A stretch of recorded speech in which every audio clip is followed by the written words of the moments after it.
할렐루야, 반갑습니다. 하동예양교회 강치영 목사입니다. 이번 주도 하나님의 은혜와 말씀으로 충만한 한 주가 되시기를 간절히 축복합니다. 오늘 함께 성도님들과 은혜 나누실 하나님 말씀은 마가복음 16장 17절에서 18절 말씀입니다. 믿는 자들에게는 이런 표적이 따르리니 곧 그들이 내 이름으로 귀신을 쫓아내며 새 방언을 말하며 뱀을 집어 올리며 무슨 독을 마실지라도 해를 받지 아니하며 병든 사람에게 손을 얹은 즉 나으리라 하시더라. 아멘. 오늘 이 시간 믿음에 대한 이야기를 나누고자 합니다. 믿으면 믿는 자들에게는 어떤 일들이 일어나는가에 대한 내용입니다. 어느 청년이 목사님을 찾아와서 믿음에 대해서 가르쳐 달라고 합니다. 그러자 목사님은 청년을 데리고 나를 따라오라 라고 하시며 절벽으로 데려가셨습니다. 그리고 이 청년을 향해서 저 벽에 나뭇가지가 있으니 거기에 매달려 보라고 하였습니다. 청년은 목사님이 시키는 대로 했습니다. 그런데 갑자기 그 목사님이 청년이 매달려 있는 나무를 흔들어 대는 것 아니겠습니까? 청년은 깜짝 놀라서 나무에서 떨어지면 죽는 줄 알고 고래고래 고함을 지릅니다. 목사님 왜 이러십니까? 목사님 왜 이러십니까? 저 죽을 것 같습니다. 살려주십시오. 라고 했던 것이죠. 그러자 조금 시간이 지나서 목사님은 청년에게 절벽에서 내려오라고 해놓고 이렇게 이야기합니다. 믿음은 지금처럼 나뭇가지를 놓으면 죽는 것처럼 주님을 놓으면 죽는 것으로 여기는 것이네 라고 했다는 겁니다. 그렇습니다. 믿음은 주님을 놓으면 죽는 줄로 여기고 꼭 붙잡는 겁니다. 세상의 유혹이 나를 흔들어도, 세상의 고난이 나를 흔들어도, 내 자녀가 내 믿음을 흔들고, 내 가족들이 내 믿음을 흔들고, 내 신앙생활을 흔들어도 이건 놓으면 내가 죽는다라고 여기고서 끈질기게 주님을 붙드는 것이 믿음의 시작인 줄 확신하시고, 이번 한 주간도 주님만 붙들고서 그 손 놓지 않고 살아가시는 성도님들의 삶이 되시기를 축복합니다. 베드로전서 1장 8절에서 9절 말씀입니다. 예수를 너희가 보지 못하였으나 사랑하는도다. 이제도 보지 못하나 믿고 말할 수 없는 영광스러운 즐거움으로 기뻐하니 믿음의 결국 곧 영혼의 구원을 받음이라. 아멘. 믿음의 결국이 뭐라고 하고 있습니까? 영혼의 구원이라고 하고 있습니다. 우리 믿음은 결론적으로는 하나님께서 계시는 그 천국에 이르는 것이겠지요. 영원한 생명을 누리는 것이 우리 믿음의 결국입니다.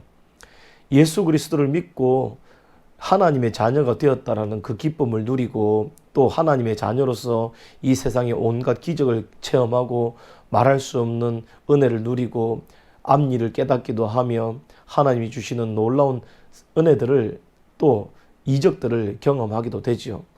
하지만 그 모든 일의 결과는 목적지는 바로 하나님이 계시는 천국에 이르는 것이 아니겠습니까? 내가 예수를 믿고서 수많은 기적을 체험하고 수많은 일들을 경험하고 방언을 경험하고 예언을 경험했는데 주님께서 내게 이르시기를 내가 너를 알지 못한다. 너는 저 어두운 곳에 가 있으라 라고 한다면 그 얼마나 슬픈 일이 되겠습니까? 사랑하는 성도 여러분, 우리가 믿는다 하면서 사랑하는 성도 여러분, 우리의 믿음이 영생에 이르는 믿음이 되기를 원합니다. 우리가 가지고 있는 믿음이 지금 잠깐 이 땅에서 형통을 맛보고 풍요로움을 맛보는 믿음에서 그치지 아니하고 우리가 가지고 있는 믿음이 사랑하는 성도 여러분, 우리가 예수를 믿는 믿음이 영생에 이르는 믿음, 영혼의 구원을 누리는 믿음이 되기를 간절히 축복합니다. 이 땅에서의 만족, 이 땅에서의 소유, 이 땅에서의 명예를 위한 믿음이 되지 않고 오직 영혼 구원에 이르는 믿음, 하나님과 영원을 누리는 믿음으로 자라가시기를 간절히 축복합니다. 사도행전 4장 12절에 다른 이로서는 구원을 받을 수 없나니 천하 사람 중에 구원을 받을 만한 다른 이름을 우리에게 주신 일이 없음이라 하였더라. 아멘.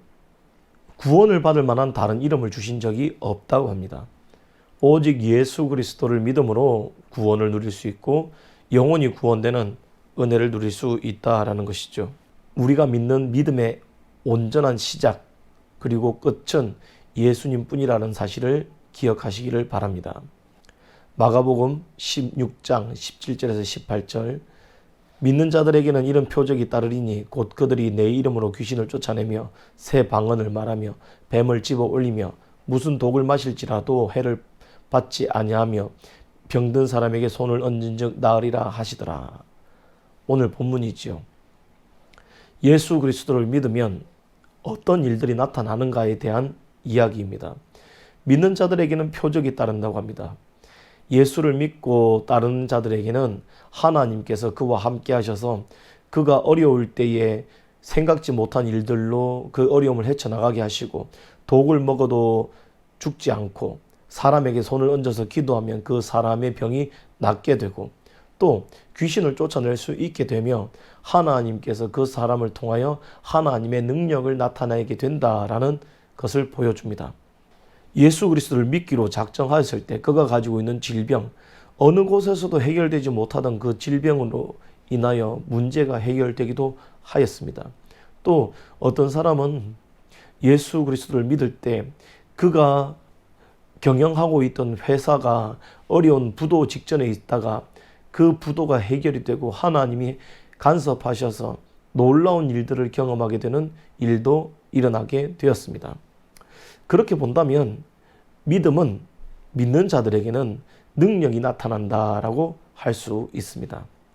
예수님을 믿는 자들에게 다양한 표적들이 나타나고 하나님이 살아계시다라는 다양한 증거들이 나타남으로 인하여 믿는 자들은 하나님을 더욱 신뢰하게 되고 또 주변에 있는 사람들은 저 사람을 통하여서 일하시는 하나님을 보고 듣고 느끼게 되는 것이죠. 마가복음 11장 22절에서 24절 말씀입니다. 예수께서 그들에게 대답하여 이르시되 하나님을 믿으라. 내가 진실로 너희에게 이르노니 누구든지 이 산더러 들리어 바다에 던져지라 하며 그 말한 것이 이루어질 줄 믿고 마음에 의심하지 아니하면 그대로 되리라. 그러므로 내가 너희에게 말하노니 무엇이든지 기도하고 구하는 것은 받은 줄로 믿으라. 그리하면 너희에게 그대로 되리라. 아멘. 기도 응답을 이루어내는 가장 기본적 근본적인 조건이 무엇입니까? 바로 믿음입니다. 믿음으로 기도하고 의심하지 아니하면 그대로 이루어지리라 라고 말하고 있습니다. 그러므로 믿음은 믿는 자들에게는 능력이 나타나고 기도하여 응답이 나타나며 하나님이 행하시는 놀라운 일들, 기적과 표적들이 나타나서 살아계신 하나님의 이름을 영광되게 하고 믿고 있는 성도들에게 하나님께서 동행하고 계시다라는 증거로 나타나게 되는 것이죠. 그러므로 우리는 기도해야 합니다. 믿음을 더 강하게 가지기 위하여 기도해야 하지요. 믿는 자들은 능력이 나타나기 때문입니다. 믿지 않으면 우리에게선 더 이상 능력이 나타날 수 없게 됩니다. 믿음을 더 강건하게 하기 위해서 우리의 믿음이 더 튼튼해지기 위해서 내 삶에 하나님이 더 간섭하시고 더 많은 일을 행하시고 더 놀라운 일들을 이루어 가실 수 있도록 성도는 마땅히 기도해야 합니다. 그리고 그 기도의 응답이 확실하게 이루어지게 하기 위하여 우리의 믿음은 더욱 훈련을 받으며 더 강인해져야 합니다. 어떤 사람은 하나님의 전능하심을 믿는다고 하면서도 실제의 삶 속에서 이런 환경 조건들을 따져서 이래서 못 믿고 저래서 못 믿고 이러면 하나님께서 일하시겠나, 하나님께서 저렇게 하시면 또 일을 하시겠나, 스스로 의심하며 스스로 하나님의 입지와 능력을 제한하는 경우가 많다는 것을 알게 됩니다. 그러므로 우리가 믿음을 가지고 기도하면 하나님께서 역사하시게 됩니다. 우리가 믿음을 가지고 하나님을 온전히 믿는다는 그 믿음으로 나아가시기를 축복합니다. 믿음이 없으면 하나님 내게 믿음 주십시오라고 기도하며 주님께 간구하여서 든든한 믿음의 사람, 하나님만을 의지하고 하나님만을 붙들고 살아가는 성도의 삶이 되시기를 축복합니다. 디모데전서 1장 13절 말씀입니다. 내가 전에는 비방자요 박해자요 폭행자였으나 도리어 긍휼을 입은 것은 내가 믿지 아니할 때에 알지 못하고 행하였음이라. 아멘. 바울이 예전에는 비방자였고 폭행자였고 박해자였습니다. 그런데 그가 믿음을 가지고 나니 삶이 변해버렸다는 거죠. 그러므로 믿음은 성도의 삶을 그가 가지고 있던 삶의 방향 가치를 바꿔서 다르게 살아가게 하는 능력이 있다는 겁니다. 믿는 자들에게는 능력이 나타난다고 하였지요. 믿는 자들에게는 삶이 달라지는 은혜가 나타납니다. 바울처럼 박해자였고 비방자였고 폭행자였으나 그가 예수를 믿고 나서 삶이 바뀌게 된 것이죠. 여기에 대한 수많은 증거는 대한민국 교회 안에서도 다양하였지만 초기 교회부터 시작하여 지금까지 수많은 예수를 믿는 사람들의 삶에서 나타나게 되었습니다. 일례로 노예선 선장이었던 사람이 예수를 믿고 나서 교회를 섬기며 수많은 사람들을 도와주는 사람으로 삶이 변하게 되지요. 또한 예수를 믿기 전에는 돈의 노예처럼 살아가며 여기서 돈을 모으고 저기서 돈을 모으고 어떤 불법을 저질러서라도 돈을 모아서 자기의 즐거움과 자기의 쾌락을 위해서 쓰던 사람이 예수를 믿고 나서 그의 삶이 변하여서 다른 사람을 살리는데 그 돈을 쓰기 시작합니다. 그리고 학교를 짓고 병원을 짓고 해외에 선교센터를 지으면서 하나님의 일을 하기로 결단을 하는 것이죠. 그리고 그 열매가 나타나게 됩니다. 수 없는 교회와 수 없는 병원과 수 없는 학교가 지어지면서 새로운 시대를 준비할 밑거름을 그 사람을 통해서 만들게 되는 것이죠. 그처럼 믿는 자들에게는 능력이 나타납니다. 믿는 자들에게는 삶이 변하는 증거가 나타납니다. 그리고 믿는 자들을 통하여서는 수없이 다양한 하나님의 이적들, 하나님의 표적들이 나타나게 됩니다. 그렇게 도박에 빠져서 살아가던 사람이 가정을 등한시하고 자기의 즐거움만을 위해서 살아가던 사람이 예수를 믿고 도박을 정리하고 도둑질을 정리하고 다른 사람에게 사기를 쳐서 피해를 입히는 행동에서 벗어나서 오직 사람을 이롭게 하고 교회를 세우며 다른 사람을 튼튼하게 하여서 하나님의 이름이 더 높아지도록 더 영광을 받으실 수 있도록 다른 믿지 않는 사람들에게 그 향기와 그 아름다움이 전해질 수 있도록 삶이 변하게 되는 것입니다. 믿는 자들에게는 이렇게 많은 능력들과 증거들이 나타납니다.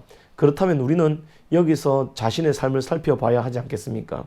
내가 예수를 믿기 전과 지금 예수를 믿고 나서 지금 내 삶에서 과연 무엇이 달라졌는가를 살펴봐야 합니다. 무엇이 달라지셨습니까? 무엇이 내 삶에 깊숙이 자리 잡고 있습니까? 예수를 믿기 전에도 여전히 내 즐거움만을 쫓아가던 사람이 예수를 믿고 나서 단지 종류가 바뀐 즐거움을 쫓아가고 있는 삶으로 바뀌지는 않았습니까?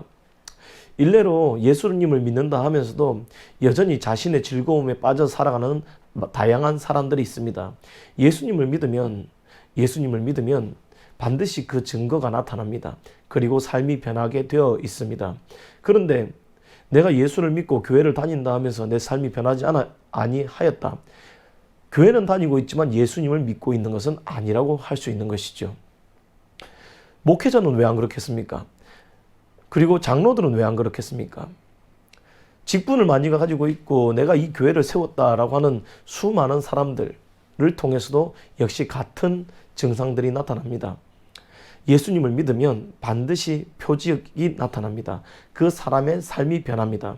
그런데 삶이 다시 쾌락을 쫓아가고 다시 즐거움을 쫓아가고 다시 명예를 쫓아가고 있다면 내가 믿는 예수님이 나를 변화시키고 있는 것이 아니라 나는 예수님을 믿는다고 입으로 고백은 하고 있지만 입으로 말은 하고 있지만 내 삶은 여전히 내 중심은 여전히 내가 주인이 되어서 내가 중심이 되어서 예수님이 내 안에서 나를 변화시킬 능력을 행하실 수 없는 상태에 이르게 되었다라고 할 수 있는 것이죠. 쉽게 말하면 믿음이 사라진 상태입니다. 믿음이 나를 변화시키고 내 삶에서 은혜를 나타내고 증거가 나타나고 기적이 나타나는 삶이 사라져버리고 믿음이 나를 이끌어가지 못하고 경건의 모양만 남아있고 믿음의 모양만 남아있고 능력이 사라져버린 상태라고 할 수 있는 것이죠. 그러다 보면 목회자도 타락합니다. 목회자도 여자 쫓아가고 돈 쫓아가고 술 쫓아가고 또 자신의 즐거움과 명예를 쫓아가기 위해서 온갖 행동을 하게 됩니다. 장로님들은 안 그러겠습니까? 권사님들은 안 그러겠습니까? 누구보다 세상에 밀접하게 있으면서 살아가시는 분들인데 자칫하면 미끄러지고 자칫하면 유혹에 넘어질 수밖에 없는 아주 긴박한 상황을 겪게 되겠지요. 그러므로 성도들은 예수 그리스도를 믿으며 그 증거가 나타나는 삶을 살아가야 합니다. 그렇게 예수를 믿고 살아가면 반드시 하나님께서 간섭하신다는 사실을 기억해야 합니다. 여호수아 6장 20절 말씀입니다. 이에 백성은 외치고 제사장들은 나팔을 불매 백성이 나팔 소리를 들을 때에 크게 소리질러 외치니 성벽이 무너져 내린지라. 백성이 각기 앞으로 나아가 그 성에 들어가서 그 성을 점령하고. 아멘. 이스라엘 백성이 여호수아와 함께 여리고 성을 탈환하는 장면입니다. 믿음을 가지고 있다는 것은 바로 이와 같습니다.